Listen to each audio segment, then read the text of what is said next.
بسم اللہ الرحمن الرحیم۔ ناظرین، تمام تعریفیں اللہ تعالیٰ کے لیے جس نے پوری کائنات کو خلق کیا، اور درود و سلام محمد علی محمد کے لیے۔ ناظرین، واقعہ کربلا کے دوران جب حضرت امام حسین علیہ السلام نے اپنے ساتھیوں کے ہمراہ مکہ سے کوفہ کی طرف ہجرت کی تو ان کے ساتھ اہل خانہ کی کچھ بیویاں بھی شامل تھیں۔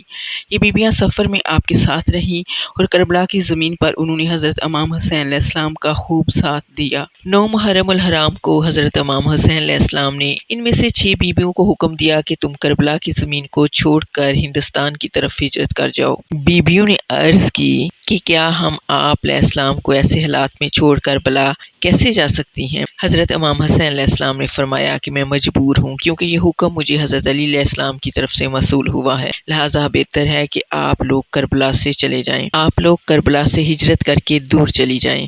کربلا کو چھوڑ کر ہندوستان کی طرف آنے والی یہ بیویاں کون تھیں؟ انہوں نے کیسے کربلا سے لاہور تک ہجرت کی اور لاہور میں ان کے ساتھ کیا واقعات پیش آئے؟ آج کی اس ویڈیو میں ہم ہجرت کرنے والی ان 6 بیویوں کا ذکر کریں گے۔ خاتون جنت حضرت فاطمہ الزہرا سلام اللہ علیہا کے وصال کے بعد حضرت علی علیہ السلام نے ایک شادی ام البنین علیہ السلام سے کی۔ ان کے بطن سے 4 بیٹے حضرت عباس علمدار، حضرت جعفر، حضرت عبداللہ اور حضرت عثمان پیدا ہوئے، جبکہ ایک بیٹی رقیہ پیدا ہوئی جس کا مزار لاہور میں بی بی پاک دامنہ کے نام سے مشہور ہے۔ آپ علیہ السلام حضرت علی علیہ السلام کی بیٹی اور حضرت مسلم بن عقیل کی زوجہ ہیں۔ آپ علیہ السلام کے ساتھ حضرت عقیل ابن ابی طالب کی 5 بیٹیاں بھی لاہور میں تشریف لائیں، لاہور میں ہی مدفون ہیں۔ ان 5 بیٹیوں کے نام ام ہانی، ام لقمان، اسماء، رمالہ اور زینب ہیں۔ حضرت امام حسین علیہ السلام کے کہنے پر ان 6 بیویوں نے کربلا سے ہندوستان کا سفر 9 محرم الحرام کو شروع کیا۔ ابھی راستے میں ہی تھی کہ شہادت امام حسین علیہ السلام اور ان کے ساتھیوں کی خبر ان تک پہنچی، مگر حکم تھا، اس لیے انہوں نے اپنا سفر ہندوستان کی طرف جاری رکھا۔ لاہور میں آج جہاں حضرت بی بی پاک دامنہ کا روضہ ہے، وہاں اس وقت ریت کا ٹیلہ تھا جس کے آس پاس ایک جنگل تھا اور یہ جنگل دریائے راوی کے کناروں تک پھیلا ہوا تھا۔ اسی جنگل کے پاس لاہور کی قدیم ترین آبادی تھی جو کہ اس وقت ایک چھوٹی سی بستی کی صورت میں موجود تھی۔ اسلام چونکہ اس وقت تک ہندوستان تک نہیں پہنچا تھا، لہٰذا یہاں کے سبھی لوگ مشرک اور بتوں کی پوجا کرنے والے تھے۔ لاہور میں اس وقت ایک ہندو راجہ حکومت کیا کرتا تھا جس کا نام مہابرن تھا۔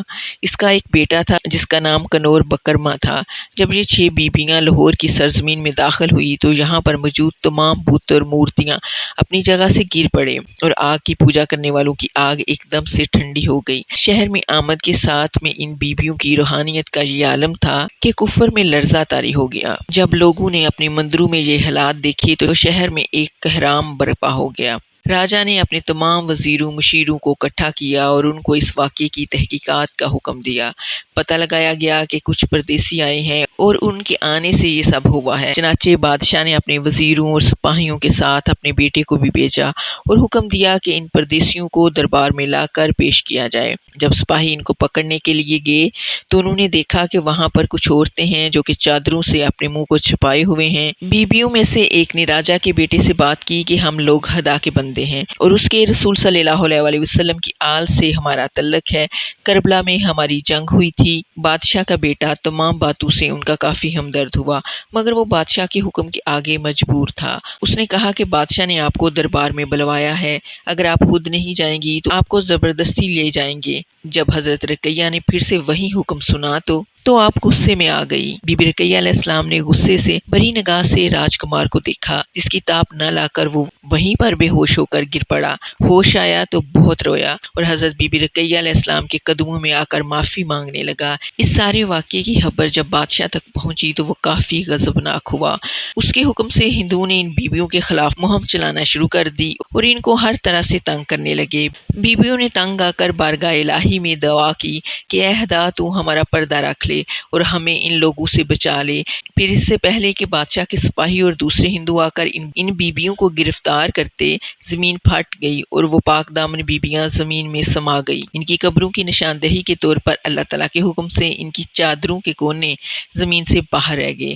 بادشاہ کے بیٹے نے جب یہ سارا منظر دیکھا تو وہ مسلمان ہو گیا اور ان بیویوں کی قبریں بنا کر ان کی دیکھ بھال کا کام سر انجام دینے لگا۔ راج کمار کا اسلامی نام عبداللہ رکھا گیا، جو کہ بعد میں بابا بابا حاکی کے نام سے مشہور ہو گیا۔ بابا حاکی کا وصال سن 101 ہجری میں ہوا اور ان کا مقبرہ بھی اسی مزار کے اندر ہے۔ برصغیر میں ہندو بادشاہوں کے بعد مسلمانوں کی حکومت آ گئی اور یوں کئی سال گزرنے کے بعد حکومتیں مسلسل بدلتی رہیں اور ہر دور میں ان بیبیوں کے مزار پر لوگوں کا رش ایسے ہی جاری رہا۔ سن 410 عیسوی میں جب سلطان محمود غزنوی نے ہندوستان پر حملہ کر کے اس کو فتح کیا تو لاہور آنے کے بعد اس کو معلوم ہوا کہ یہاں پر حضرت علی علیہ السلام کی صاحبزادی کا مزار ہے، تو اس نے ان مزارات پر پختہ حویلیاں اور اندرونی برآمدیں تعمیر کروائے۔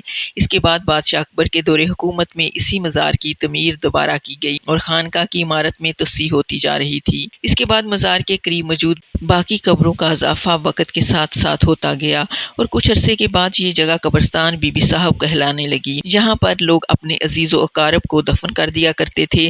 پاک بیبیوں کا یہ واقعہ برصغیر و پاک و ہند میں مسلمانوں کی آمد سے 20 سال پہلے کا ہے۔ واقعہ کربلا یعنی سن 61 ہجری سے لے کر قیام پاکستان یعنی سن 1947 عیسوی تک یہ مزار بی بی پاک دامن تسلیم کیا جاتا رہا، لیکن بعد میں اچانک کچھ لوگوں نے ایک من گھڑت کہانی بنا کر شک و شبہات میں مبتلا کرنے کے لیے اس بات کو جٹلا دیا۔ تاہم آج بھی بہت سے لوگوں کا یہ ماننا ہے کہ یہاں پر کوئی بھی بی بی دفن نہیں ہے، جبکہ ایک بہت بڑی تعداد یہ مانتی ہے کہ یہاں پر وہی بیبیاں دفن ہیں جو کہ عرب سے ہجرت کر کے کربلا کے دوران لاہور آئی تھی اور ہندوؤں کے ساتھ معاملات پیش آنے کے بعد اللہ تعالیٰ نے ان کو زمین میں دفن کر دیا۔ باقی اس میں اصل حقیقت کا علم تو صرف اللہ تعالیٰ کی ذات کو ہے۔ ناظرین، جانے سے پہلے اس ویڈیو کو لائک کریں اور کمنٹ سیکشن میں اپنی رائے کا اظہار کریں۔ اللہ ہم سب کا حامی و ناصر ہو۔